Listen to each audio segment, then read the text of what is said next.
শুরু হলো আনুষ্ঠানিক হজ যাত্রা। বিমান ও সৌদিয়ার প্রথম ফ্লাইটে সৌদি আরবের পথে 832 জন দেশবাসীর দোয়া কামনা। এখন পর্যন্ত সরকারি ব্যবস্থাপনা ভালো লেগেছে। দেশবাসীর সকলের কাছে আমরা দোয়া প্রার্থী। আমরাও মক্কাতুল মুকাররমা মদিনাতুল মুনাওয়ারা গিয়ে আপনাদের জন্য, দেশবাসীর সকলের জন্য দোয়া করব। উপজেলার প্রথম ধাপের নির্বাচন সম্পন্ন। বেশিরভাগই জয়ী আওয়ামী লীগের তৃণমূল নেতারা। ভোট শান্তিপূর্ণ হয়েছে দাবি সিইসির। কেরানীগঞ্জে ক্ষতিকর ফ্লেভার দিয়ে তৈরি হচ্ছে খাবার স্যালাইন, কাশি ও ভিটামিন সি ট্যাবলেট। চক্রের বিরুদ্ধে ব্যবস্থা নেওয়ার দাবি। গুলশানের হামিদ টাওয়ারে নিয়মের তোয়াক্কা না করেই গড়ে উঠেছে 5টি রেস্তোরাঁ। নেই রাজুক ফায়ার ও পরিবেশ ছাড়পত্র। এবং বন্দরনগরী চট্টগ্রামে কাটছেই না জলাবদ্ধতা। সিটি কর্পোরেশন, সিডিএ ও সেবা সংস্থার সমন্বয়হীনতাকে দুষছেন বিশেষজ্ঞরা। দেখছিলেন শিরোনাম সংবাদ সকালের সঙ্গে আছি আমি লিনিয়া আফরোজ। এবারে বিস্তারিত। শুরু হলো হজ যাত্রা। সকালে বিমানের প্রথম ফ্লাইটে রওনা করে 419 জন। এর আগে ভোরে 413 জন হজযাত্রী নিয়ে ঢাকা ছাড়ে সৌদিয়া এয়ারলাইন্সের প্রথম ফ্লাইট। হজ ফ্লাইট আনুষ্ঠানিক উদ্বোধন করে ধর্মমন্ত্রী ফরিদুল হক খান। এ সময় হজ যাত্রায় সুষ্ঠু ব্যবস্থাপনা নিশ্চিতের তাগিদ দেন তিনি। বিস্তারিত আলনোমানের রিপোর্টে। এই যাত্রা হজের প্রথম ফ্লাইট ধরতে উদ্দেশ্য একটাই, আল্লাহর সন্তুষ্টি অর্জনের মধ্য দিয়ে গুনাহ মাপের। বৃহস্পতিবার ভোর 4:05 পবিত্র হজ পালনে সৌদি আরবের উদ্দেশ্যে রওনা করেন 413 বাংলাদেশি। সৌদি এয়ারলাইন্সের প্রথম ফ্লাইটে ঢাকা ত্যাগ করেন তারা। বিমান বাংলাদেশ এয়ারলাইন্সের প্রথম ফ্লাইট হজরত শাহজালাল আন্তর্জাতিক বিমানবন্দর ত্যাগ করে সকাল 7:20। এতে যাত্রা করেন 419 বাংলাদেশি। সার্বিক বিষয়ে সন্তুষ্টি থাকলেও বিমান ভাড়া সহ আনুষঙ্গিক খরচ নিয়ে অভিযোগ ছিল যাত্রীদের। তারপরও হজে যেতে পেরে খুশি তারা। খরচটা তুলনামূলক অন্যান্য বাড়ির থেকে তো কিছুটা বেশি ছিল। আস্তে আস্তে হয়তো আবার এটা মানুষ অ্যাডজাস্ট করে নিবে আর কি। প্রায় 6 আর কি। প্রথমবার হজে যাচ্ছি সরকারি ব্যবস্থাপনায়। এখন পর্যন্ত সরকারি ব্যবস্থাপনা ভালো লেগেছে। দেশবাসীর সকলের কাছে আমরা দোয়া প্রার্থী, আশাবাদী যে আপনারা আমাদের জন্য দোয়া করবেন। আমরাও মক্কাতুল মুকাররমা মদিনাতুল মুনাওয়ারা গিয়ে আপনাদের জন্য, দেশবাসীর সকলের জন্য দোয়া করব। এবছর 85,257 বাংলাদেশি হজ পালন করবেন। তাদের মধ্যে 4,562 জন সরকারি ব্যবস্থাপনায় এবং বাকি 80,695 জন ব্যক্তিগত ব্যবস্থাপনায় হজ পালন করবেন। বিমানবন্দরে হজ ফ্লাইট উদ্বোধন করে সুষ্ঠু হজ উপহার দেওয়ার প্রত্যয় জানান ধর্মমন্ত্রী। তবে তো হজযাত্রীদের সাথে পাইলট ও এয়ার হোস্টেসগণ আচরণ হতে হবে বন্ধুত্বপূর্ণ ও হৃদ্যতাপূর্ণ। দায়িত্ব প্রত্যেকের প্রতি আমাদের দায়িত্ব আছে। যার যার আঙ্কিকে সে আমরা সেই দায়িত্ব সুন্দর সুষ্ঠুভাবে পালন করব এবং সবার দায়িত্বের মধ্য দিয়ে এই হজ সম্পূর্ণ হোক, সুন্দরভাবে সফল হোক, সার্থক হোক। বুধবার পর্যন্ত হজ ভিসা পেয়েছেন 42,846 হজ যাত্রী। চাঁদ দেখা সাপেক্ষে আগামী 16 জুন পবিত্র হজ অনুষ্ঠিত হবে। আল নোমান, দেশ টিভি, ঢাকা। ষষ্ঠ উপজেলা পরিষদ নির্বাচনে প্রথম ধাপে 139 উপজেলায় নির্বাচন সম্পন্ন হয়েছে। ভোট গ্রহণ গণনা শেষে বেসরকারি ফলাফল ঘোষণা করেন রিটার্নিং কর্মকর্তারা। জয়ী প্রার্থীরা বেশিরভাগই ক্ষমতাসীন দল আওয়ামী লীগের তৃণমূল নেতা। জেলার সহকর্মীদের তথ্য ছবিতে শুভশ্রী রায়ের ডেস্ক রিপোর্ট। বুধবার সন্ধ্যা রাতে এক এক করে আসতে থাকে উপজেলা পরিষদ নির্বাচনের ফল। পছন্দের প্রার্থী জয়ী হবার খবরে উল্লাসে ফেটে পড়েন কর্মীরা। প্রথম ধাপের এ ভোটে বেসরকারি ফলে ফেনীর ফুলগাজী চেয়ারম্যান হলেন উপজেলা আওয়ামী লীগের সাধারণ সম্পাদক হারুন মজুমদার। নারায়ণগঞ্জের বন্দরে জয় পেয়েছেন জাতীয় পার্টির নেতা মাকসুদ হোসেন। মুন্সিগঞ্জের গজারিয়ে আমিরুল ইসলামকে হারিয়ে বেসরকারিভাবে নির্বাচিত মনসুর আহমেদ খান জিন্না। কুমিল্লার লাকসামে অ্যাডভোকেট মোহাম্মদ ইউনুস ভুইয়া বেসরকারিভাবে বিজয়ী হয়েছেন। রাজশাহীর গোদাগাড়ীতে বেলাল উদ্দিন সোহেল ও তানোরের নবনির্বাচিত উপজেলা চেয়ারম্যান লুৎফর হায়দার রশিদ। বগুড়ার সোনাতলায় চেয়ারম্যান পদে জয়ী মিনহাদুজ্জামান লিটন। জামালপুর সদরে বিজন কুমার চন্দ। কুষ্টিয়া সদরে আতাউর রহমান আতা ও খোকসার আল মাসুম মুর্শেদ শান্ত। মাদারীপুরের রাজৈরে মহসিন মিয়া। ঠাকুরগাঁয়ের বালিয়াডাঙ্গিতে বেসরকারিভাবে নির্বাচিত শফিকুল ইসলাম। মেহেরপুর সদরে আনারুল ইসলাম ও মুজিবনগরে আমাম হোসেন মিলু, লালমনিরহাটের হাতীবান্ধায় চেয়ারম্যান পদে বেসরকারিভাবে নির্বাচিত লিয়াকত হোসেন বাচ্চু, শরীয়তপুরের ভেদরগঞ্জে ওয়াসেল কবির গুলফাম। 139 উপজেলায় চেয়ারম্যান পদে 565 জন সহ ভাইস চেয়ারম্যান ও মহিলা ভাইস চেয়ারম্যান পদে মোট প্রার্থী ছিলেন 1,500-এরও বেশি। শুভশ্রী রায়, নিউজ ডেস্ক, দেশ টিভি। উপজেলা নির্বাচনে প্রথম ধাপের ভোটকে মোটামুটি শান্তিপূর্ণ দাবি করেছে নির্বাচন কমিশন। বুধবার আগারগাঁওয়ে নির্বাচন কমিশনের ব্রিফিংয়ে প্রধান নির্বাচন কমিশনার কাজী হাবিবুল আওয়াল বলেন, উপজেলায় ভোট পড়েছে 30 থেকে 40%। নূপুর মাহমুদের রিপোর্টে বিস্তারিত। প্রথম ধাপে 139টি উপজেলায় অনুষ্ঠিত হয় ভোট গ্রহণ, তবে সন্তোষজনক ছিল না ভোটার উপস্থিতি। সকাল থেকে আগারগাঁওয়ের নির্বাচন অফিস কার্যালয়ে বসে ভোটের সার্বিক পরিস্থিতি তদারকি করছিলেন প্রধান নির্বাচন কমিশনার সহ সংশ্লিষ্ট কর্মকর্তারা। ভোটার উপস্থিতি নিয়ে সন্তোষ প্রকাশ না করলেও বৈরী আবহাওয়ায় এটিকে মন্দ বলছেন না তারা। সকাল থেকে বিভিন্ন জায়গায় বৃষ্টি ছিল, আবার ধান কাটার একটা মৌসুম ছিল। আমরা জানার চেষ্টা করেছি, আমাদেরকে বলা হয়েছে অনেকেই ধান কাটতে থাকায় ওরা ভোট দিতে আসেননি।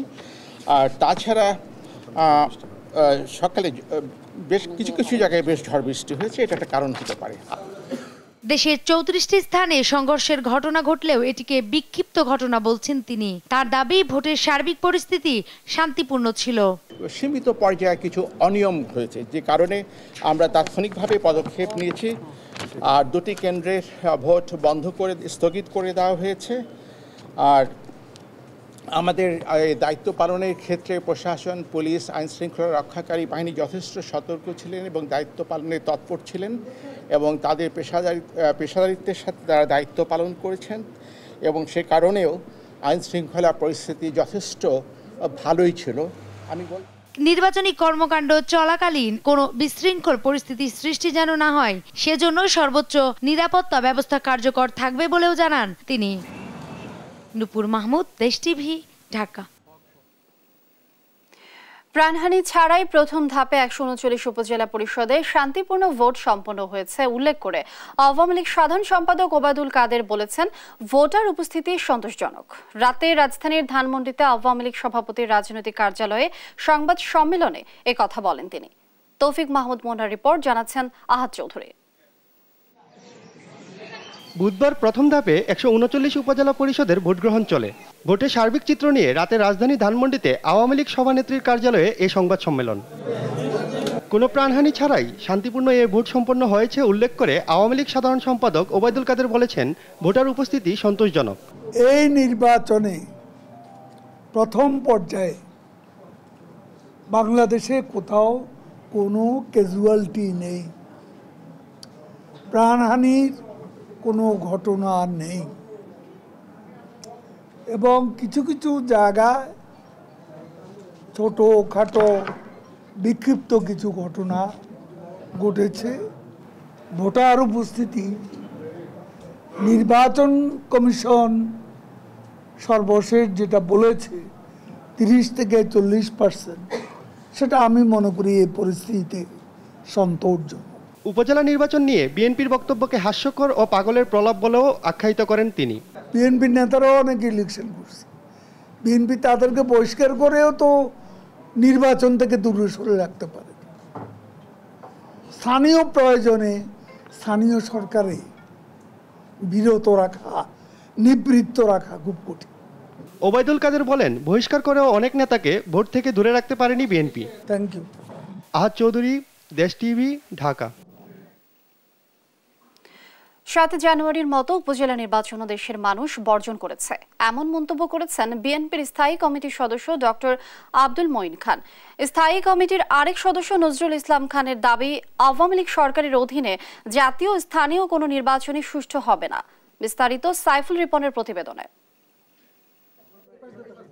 নয়াপল্টনে দলের কেন্দ্রীয় কার্যালয়ে সংবাদ সম্মেলন করে সমসাময়িক বিভিন্ন ইস্যুতে কথা বলেন বিএনপির সিনিয়র যুগ্ম মহাসচিব রুহুল কবির রিজভী। মানুষের মনোযোগ ভিন্ন খাতে সরিয়ে দেওয়ার জন্য দেশময় অশান্তি জিইয়ে রাখার কৌশল গ্রহণ করেছে দখলদার সরকার।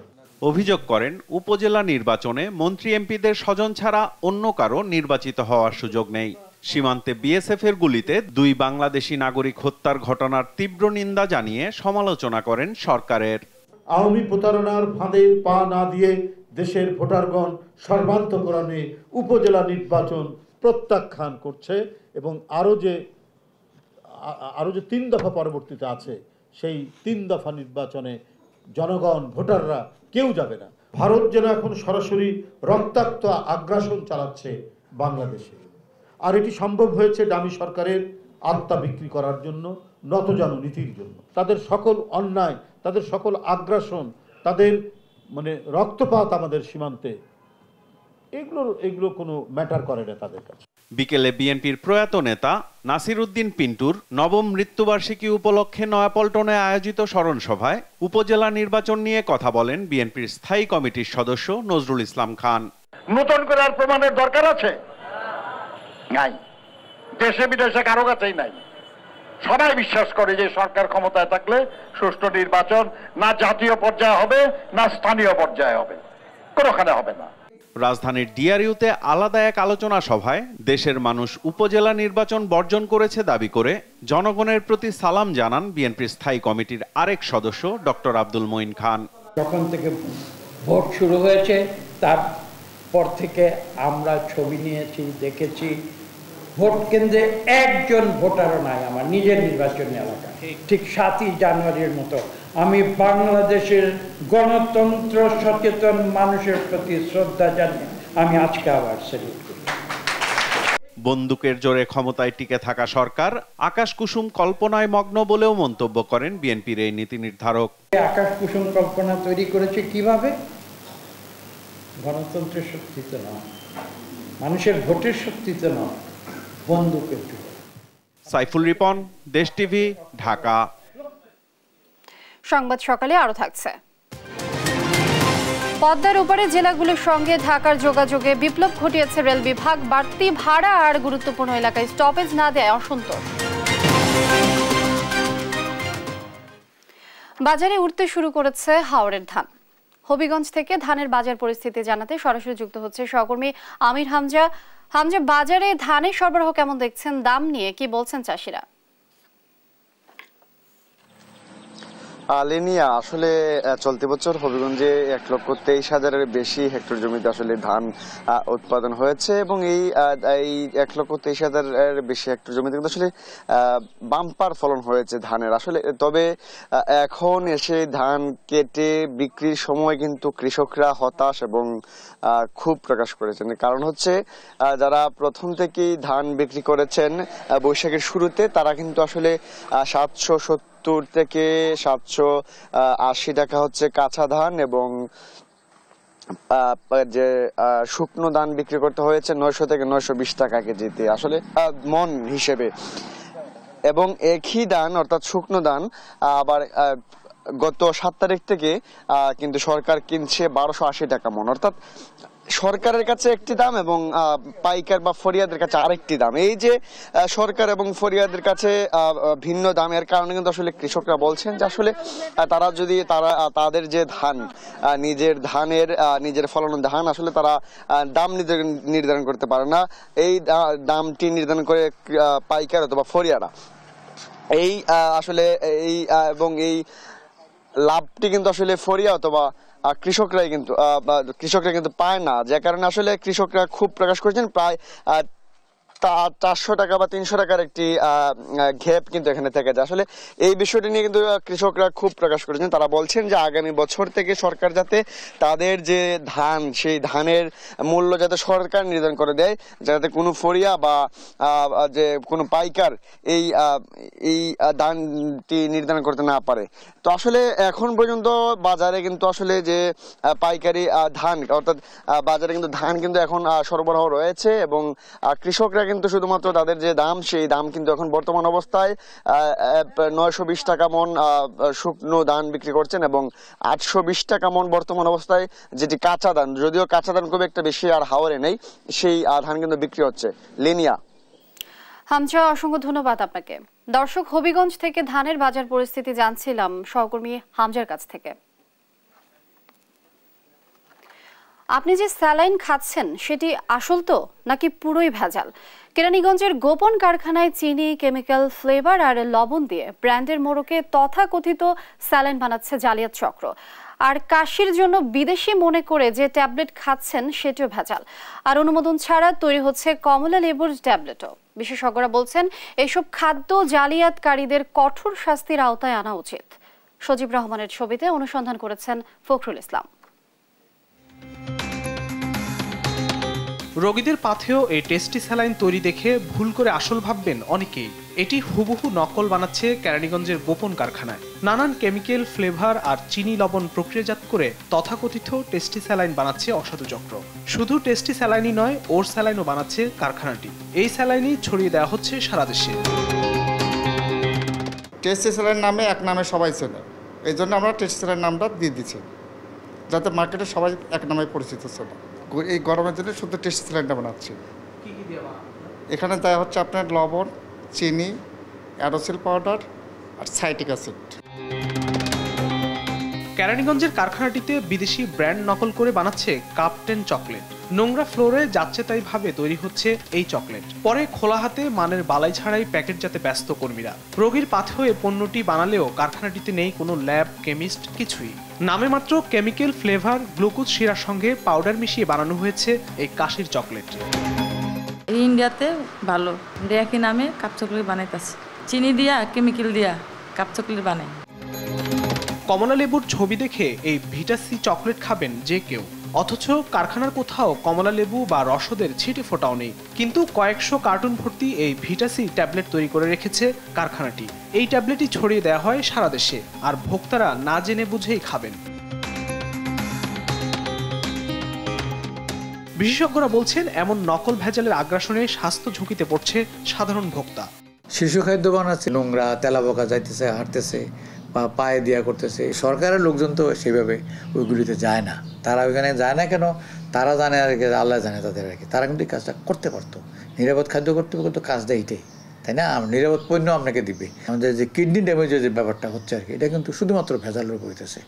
এই ভেজালের কারণে আমরা খাইতেছে, মানুষ পণ্য তো খাচ্ছে, সেটা এটা আমরা এখানে শুধু ঢাকা শহরের কথা না, মানে গ্রাম পর্যায়েও কিন্তু এই পণ্য খাচ্ছে আজকাল মানুষে, কিন্তু তারা সঠিক পণ্যটা পাচ্ছে না, পিওর পণ্য নাই। তাই নকল ভেজালের আগ্রাসন প্রতিরোধে সমন্বিত উদ্যোগ নেওয়ার আহ্বান বিশেষজ্ঞদের। ফখরুল ইসলাম, দেশ টিভি, ঢাকা। বেইলি রোডে অগ্নিকাণ্ডের পরও টনক নড়েনি রাজধানীর বেশিরভাগ বাণিজ্যিক ভবন মালিকদের। এখনো বিভিন্ন ভবনে অনুমোদন না নিয়ে চলছে রমরমা রেস্টুরেন্ট ব্যবসা। নগর পরিকল্পনাবিদরা জানান, বাণিজ্যিক ভবনে একাধিক রেস্টুরেন্ট অত্যাধিক ঝুঁকিপূর্ণ। অন্যদিকে রাজুক মুখপাত্র জানান, নিয়ম না মেনে রেস্টুরেন্ট ব্যবসা করলে নেওয়া হবে ব্যবস্থা। বিস্তারিত শাহাদাত নিশাদের রিপোর্টে। বেইলি রোডে গ্রিন কোজি কটেজে ভয়াবহ আগুনে ঝরে যায় তরতাজা 46 প্রাণ। দুর্ঘটনার পরপরই অনুমোদনহীন রেস্তোরাঁর বিরুদ্ধে অভিযানে মাঠে সরগরম ছিল রাজুক ও সিটি কর্পোরেশন। তবে 2 মাসের মাথায় ঝিমিয়ে পড়েছে সকল সংস্থা। ভয়াবহ দুর্ঘটনার পর কতটুকু বেড়েছে সচেতনতা, তার কারণ অনুসন্ধানে দেশ টিভি। রাজধানীর ব্যস্ততম গুলশান 2 গোল চত্বরের হামিদ টাওয়ার 14 তলা ভবনটিতে রয়েছে সেন্টর, the globe, the red chamber সহ 5টি রেস্টুরেন্ট। বিদেশিদের বেশ ভিড় এসব রেস্তোরাঁয়। ভবনে প্রবেশ করতে গিয়েই বাধার মুখে পড়তে হয় দেশ টিভিকে। রেস্টুরেন্ট নির্মাণে রাজুক, ফায়ার সার্ভিস, পরিবেশ অধিদপ্তর সহ বেশ কয়েকটি ছাড়পত্র নেওয়ার নিয়ম থাকলেও কারোই নেই বৈধ কাগজপত্র। আপনাকে এই ব্যাপারে ডিটেইলস কিছু বলবো না। আপনি বলতে পারছেন না? না বলতে চাচ্ছি না। মানে আপনাদের কি আছে কিনা? না, আমি বলছি তো এই ব্যাপারে আলাপ করতে চাচ্ছি না। আপনার কাছে নেই? Under process. যদি কোনো ইনফরমেশন জানা থাকে সেক্ষেত্রে 6টার পরে খোদ হামিদ টাওয়ারের স্বত্বাধিকারী জানেন না, অনুমোদন ছাড়া এমন বাণিজ্যিক ভবনে চালানো যাবে না রেস্তোরাঁ। রেস্টুরেন্টগুলো এগুলা সব সিটি কর্পোরেশনের লাইসেন্স দেওয়া আছে, রাজুকের পারমিশন লাগে না। আর নতুন যে বিল্ডিং গুলো হচ্ছে, বিল্ডিং এর কোড আছে, এর ভাড়া দিয়ে ওর ভাড়া দিয়ে ওর ভাড়া। কারণ আমরা যখন বিল্ডিং গুলো করছি, আমরা কিন্তু আমাদের কোড ছিল না আগে। নগর পরিকল্পনাবিদরা বলছেন, বাণিজ্যিক ভবনের রেস্তোরাঁ একেবারেই ঝুঁকিপূর্ণ। তার উপর বাণিজ্যিক ভবনে একাধিক রেস্তোরাঁ থাকলে তা আরো ঝুঁকিপূর্ণ হয়ে ওঠে। কমার্শিয়াল বিল্ডিংগুলোতে রেস্টুরেন্ট চালানো উচিত না এবং রেসিডেন্সিয়াল বিল্ডিংগুলোতে কোনোভাবেই রেস্টুরেন্ট চালানো উচিত না। যদি কোনো বিল্ডিংয়ে রেস্টুরেন্ট করার পরিকল্পনা থাকে বিল্ডিং কর্তৃপক্ষের, বিল্ডিংয়ের মালিকের, তাহলে সেটা ডিজাইন করার সময় অবশ্যই সংশ্লিষ্ট স্থপতিকে, ডিজাইনারকে, ইঞ্জিনিয়ারকে বলে তারপরেই সেটা ডিজাইন করতে হবে সেরকমভাবে এবং অনুমোদন নিতে হবে। ভবনগুলো তদারকির জন্য সব সংস্থার সহযোগিতা প্রয়োজন বলছে রাজুক। রাজধানী উন্নয়ন কর্তৃপক্ষ একা কোনো এলাকায় ভবন নির্মাণের ক্ষেত্রে তার ব্যবহারের ব্যত্যয় থাকলে আমরা একক কন্ট্রোল করতে পারবো না, বা সুযোগও নেই। কারণ সেখানে একটি ভবনের যে ব্যবহার রয়েছে তার ট্রেড লাইসেন্স থেকে শুরু করে তার অন্যান্য নাগরিক সুবিধাদি অন্যান্য প্রতিষ্ঠান দিয়ে থাকে, তাদেরও এখানে সহযোগিতা দরকার। সংস্থাটির এই কর্মকর্তা বলছেন, আবাসিক কিংবা বাণিজ্যিক ভবনের অনুমোদন নিয়ে কেউ রেস্তোরাঁ চালাচ্ছে কিনা তারও তালিকা প্রণয়নের কাজ চূড়ান্ত পর্যায়ে রয়েছে। রেস্টুরেন্ট বা অন্যান্য ফ্লেমেবল আইটেম ব্যবহার করছে তার একটা তালিকা প্রস্তুত করতে ইতিমধ্যে তালিকা প্রণয়নের কাজ প্রায় চূড়ান্ত পর্যায়ে রয়েছে। শারদ নিশাদ, দেশ টিভি, ঢাকা। আন্তর্জাতিক মুদ্রা তহবিল IMF এর নির্বাহী বোর্ডের অনুমোদন পেলেই ঋণের তৃতীয় কিস্তি পাবে বাংলাদেশ। এ তথ্য জানিয়েছে ঢাকা সফররত উন্নয়ন সহযোগী সংস্থাটির প্রতিনিধি দল। তৃতীয় কিস্তির ঋণ পেতে বাংলাদেশের সঙ্গে একটি চুক্তিতে পৌঁছেছে দলটি। বিস্তারিত ঋষাদ অর্ণবের রিপোর্টে। বুধবার সন্ধ্যায় সচিবালয়ে অর্থ মন্ত্রণালয়ের সভাকক্ষে সংবাদ সম্মেলন করে IMF প্রতিনিধি দল। IMF এর প্রতিনিধি দলের প্রধান বলেন, আগামী কয়েক সপ্তাহের মধ্যে দাতা সংস্থাটির নির্বাহী বোর্ডের অনুমতির অপেক্ষায় রয়েছেন তারা। এরপর দ্বিতীয় পর্যালোচনা শেষে এক্সটেন্ডেড ক্রেডিট ফ্যাসিলিটির আওতায় প্রায় $932 মিলিয়ন এবং রেজিলিয়েন্স অ্যান্ড সাস্টেনেবিলিটি ফ্যাসিলিটির আওতায় প্রায় $220 মিলিয়ন পাবে বাংলাদেশ। অর্থাৎ বোর্ডের অনুমোদন পেলে বাংলাদেশ প্রায় $1.15 বিলিয়ন ঋণ পাবে। IMF দ্বিতীয় ধাপের পর্যবেক্ষণ সম্পন্ন করেছে। সরকারি পর্যায়ে আলোচনা শেষে IMF এর নির্বাহী বোর্ডের অনুমোদন সাপেক্ষে আগামী কয়েক সপ্তাহের মধ্যে $1.15 বিলিয়ন প্রদান করবে। IMF এর ডেভেলপমেন্ট মাইক্রো ইকোনমিক্স ডিভিশনের প্রধান ক্রিস পাপা জিওর্জিও বলেন, IMF সমর্থিত কর্মসূচির আওতায় গুরুত্বপূর্ণ কাঠামোগত সংস্কার করেছে বাংলাদেশের কর্তৃপক্ষ। বিশেষ করে পেট্রোলিয়াম পণ্যের জন্য ফর্মুলা ভিত্তিক জ্বালানির মূল্য সমন্বয় নীতি তারা বাস্তবায়ন করেছেন। আমরা বাংলাদেশকে অভিনন্দন জানাচ্ছি, কারণ IMF এর পরামর্শ অনুযায়ী জ্বালানির দাম নির্ধারণে কাঠামোগত পরিবর্তন এনেছে, বিশেষ করে পেট্রোলিয়াম তেলের ক্ষেত্রে।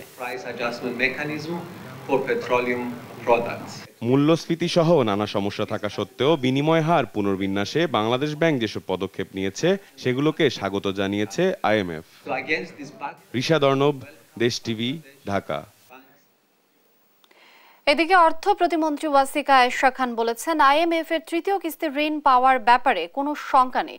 IMF এর প্রতিনিধি দলের সঙ্গে বৈঠকের পর তিনি একথা জানান।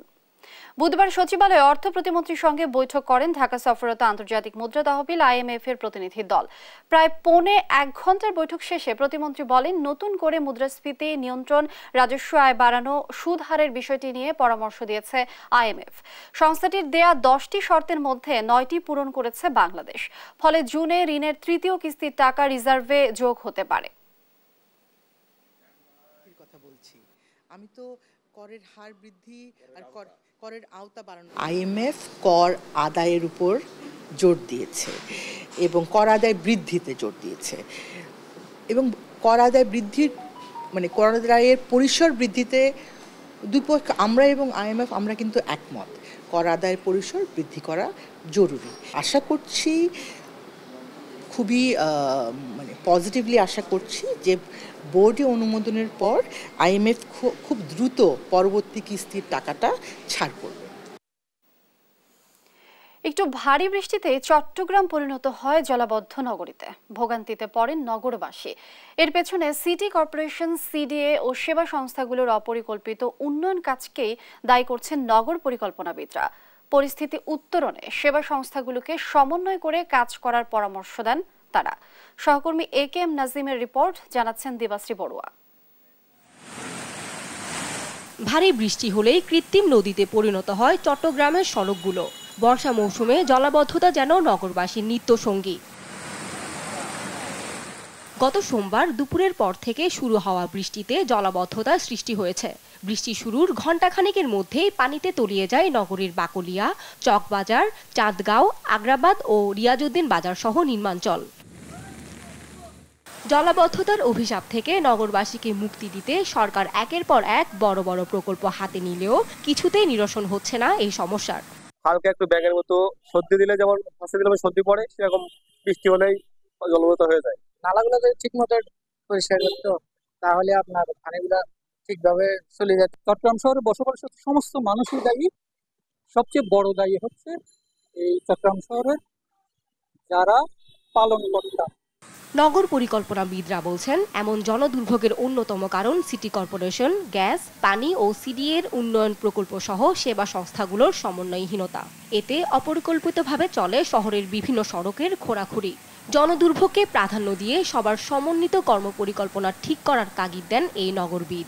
অর্থ বরাদ্দ থাক বা না থাক, এদের দায়বদ্ধতা আছে চট্টগ্রামের মানুষের প্রতি। তো কাজেই জনদুর্ভোগটা সহনীয় পর্যায়ে রাখার জন্য যা যা করা দরকার, এটাই এখন ওনাদের করা উচিত। জলাবদ্ধতা নিরসনে সমন্বয়ের অভাবের কথা স্বীকার করেছেন খোদ চট্টগ্রাম সিটি কর্পোরেশনের মেয়রও। এই ময়লা আবর্জনা সরানোর দায়িত্ব কিন্তু এখনো সিটি কর্পোরেশনের উপর বর্তায় নেই।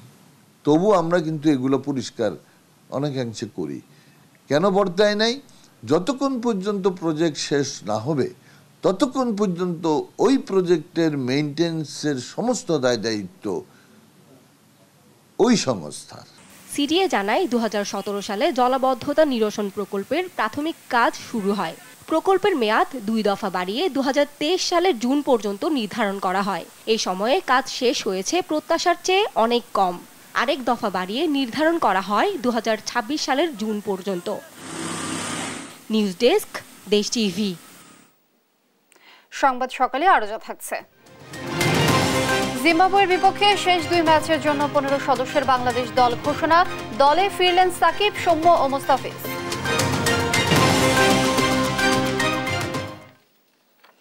পদ্মাপাড়ের জেলাগুলো থেকে ঢাকায় যাতায়াতে স্বর্ণযুগের সূচনা করেছে রেলওয়ে বিভাগ।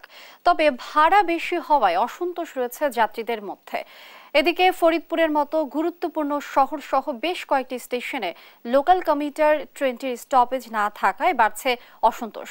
4 মে একটি কমিউটার ট্রেন উদ্বোধন করেন জাতীয় সংসদের চিফ হুইপ নুরি আলম চৌধুরী ও রেলমন্ত্রী জিল্লুল হাকিম। মাদারীপুর প্রতিনিধি শিবশঙ্কর রবিদাসের রিপোর্ট, জানাচ্ছেন সালমা জাহান।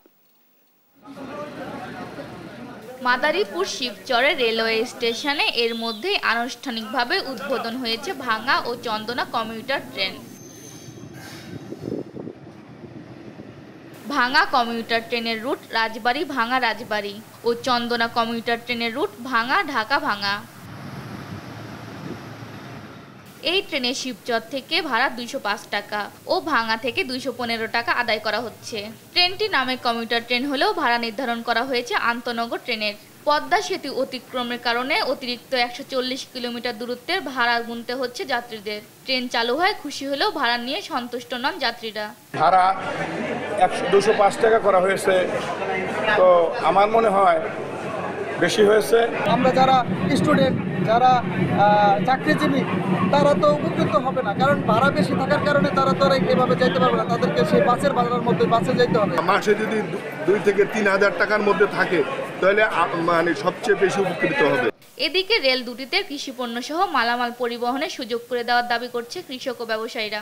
অনেক পেঁয়াজ, অনেক কৃষি পণ্য আমরা ঢাকাতে ট্রাক খরচে অনেক ব্যয়বহুল খরচ যায়। আমাদের এই জায়গায় যদি ট্রেনের সাথে মালবাহী বগি থাকে তাহলে আমরা ঢাকা অল্প খরচে নিতে যাব।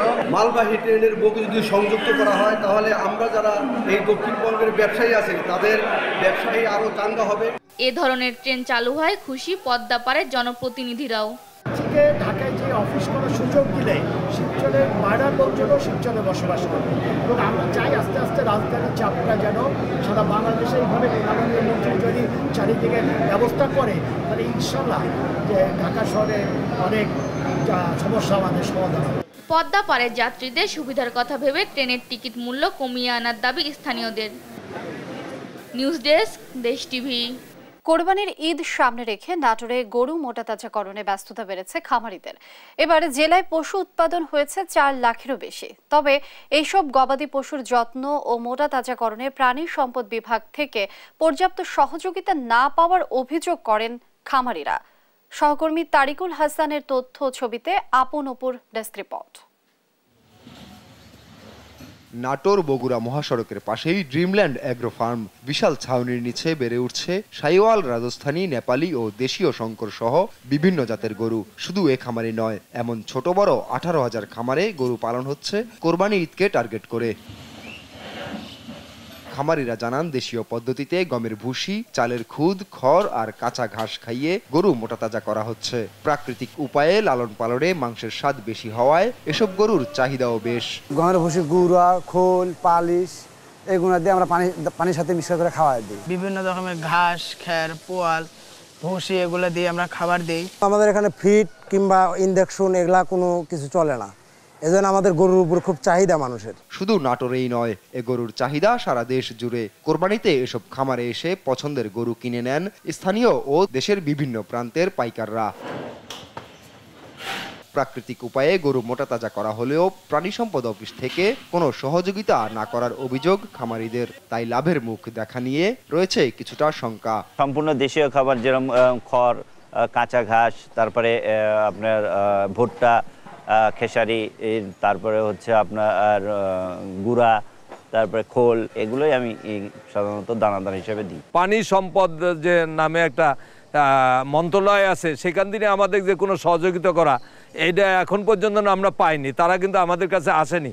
যদিও অভিযোগ অস্বীকার করে উল্টো প্রশিক্ষণ সহ সব ধরনের সহযোগিতার কথা জানিয়েছে জেলা প্রাণী সম্পদ বিভাগ। খামারিরা কিন্তু গরু মোটাতাজাকরণ করার জন্য অনেক সময় কিছু স্টেরয়েড, হরমোন, অ্যান্টিবায়োটিক বা আদার্স কিছু ব্যবহার করে, এইগুলি থেকে তাদেরকে বিরত রাখার জন্য আমরা কিন্তু আমাদের মাঠ পর্যায়ে যে আমাদের যে কর্মীরা আছে তারা কিন্তু কাজ করে যাচ্ছে এবং তাদেরকে সচেতনতামূলক তারা প্রশিক্ষণ দিচ্ছে। কোরবানি ঈদ উপলক্ষে নাটোরে 2,52,042 গবাদি পশু মোটাতাজাকরণের লক্ষ্যমাত্রা থাকলেও প্রস্তুত হয়েছে 4,78,242টি গবাদি পশু। স্থানীয় চাহিদা মিটিয়ে দেশের অন্য জেলাতেও যাবে এসব পশু। নিউজ ডেস্ক, দেশ টিভি। আই ফার্মারের কাছে জিম্মি হয়ে পড়েছে উত্তরের জেলা কুড়িগ্রামের হাজারো খামারি উদ্যোক্তা। স্বাবলম্বী করার স্বপ্ন দেখালেও প্রতারণার শিকার হয়ে নিঃস্ব এসব ভুক্তভোগী। গ্রেফতারি পরোয়ানা মাথায় নিয়ে অনেকেই পলাতক। কুড়িগ্রাম প্রতিনিধি মনোয়ার হোসেন লিটনের পাঠানো তথ্যচিত্রে জানাচ্ছেন ফারিয়া ইসলামী। উত্তরের জেলা কুড়িগ্রামে নেই ভারী কোনো শিল্প প্রতিষ্ঠান। কৃষি এবং ক্ষুদ্র খামারিদের কারণে কোনো রকমে টিকে আছে জেলার অর্থনীতির চাকা। বেকারত্ব ঘোচাতে ক্ষুদ্র ঋণের উপর ঝুঁকে পড়েছে এ জেলার উদ্যোক্তারা। এই দুর্বলতার সুযোগ নিয়ে কুড়িগ্রামে খামারিদের স্বাবলম্বী করে গড়ে তোলার জন্য ঋণ কার্যক্রম শুরু করে joint stock company I farmer. শর্ত সাপেক্ষে বর্গা পদ্ধতিতে খামারিদের গবাদি পশু কিনে দেয় প্রতিষ্ঠানটি। খামারিদের অভিযোগ, তাদের কাছ থেকে বর্গা পদ্ধতিতে লাভ লোকসান সমানভাবে উভয় পক্ষ মেনে নেওয়ার কথা বলে কৌশলে জমির মূল দলিল, ফাঁকা স্ট্যাম্প এবং ফাঁকা চেক নেয় উক্ত প্রতিষ্ঠানটির প্রতিনিধিরা। কিন্তু খামারিরা যখন লোকসানের মুখে, তখন আই ফার্মার সেই শর্ত ভঙ্গ করে তাদের কাছ থেকে 20% সুদ দাবি করছে। এতে অপারগতা প্রকাশ করায় অনেক খামারিকে দিয়েছে উকিল নোটিশ।